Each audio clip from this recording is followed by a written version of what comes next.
a quiet town on the edge of a growing African city lived a woman named Amma.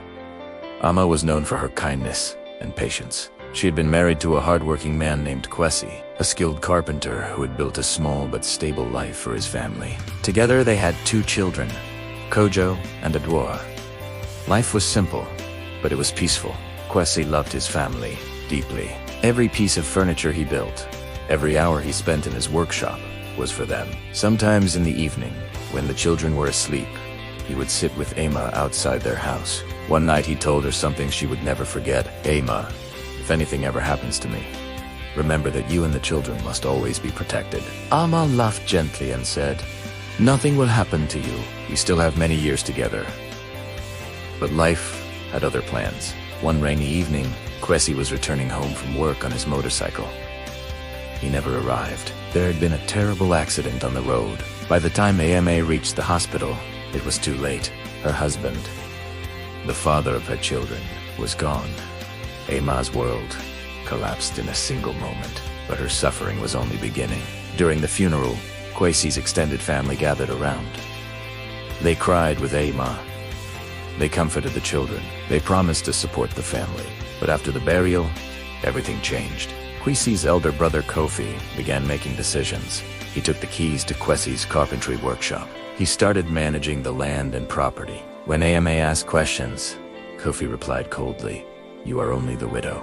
The family will handle these matters." Amma felt confused and hurt. Kwesi had built everything for his wife and children. Why were they being pushed aside? Months passed. The workshop remained closed. Amma struggled to feed the children. School fees went unpaid. One night, Amma remembered something Kwesi had told her months before he died. He had written a will. In that will, everything he owned was meant to belong to Amma and the children. But whenever Amma asked about the will, the family said, "There is no will."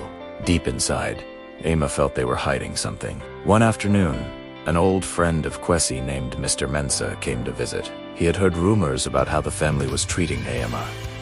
When Amma told him everything, he became very concerned. Then he said something that changed everything. "Kwesi once showed me his will." Amma's eyes filled with hope. Mr. Mensah explained that Kwesi had made a copy of the will and kept it with a lawyer in the city. For the first time in months, Amma felt a small light of hope.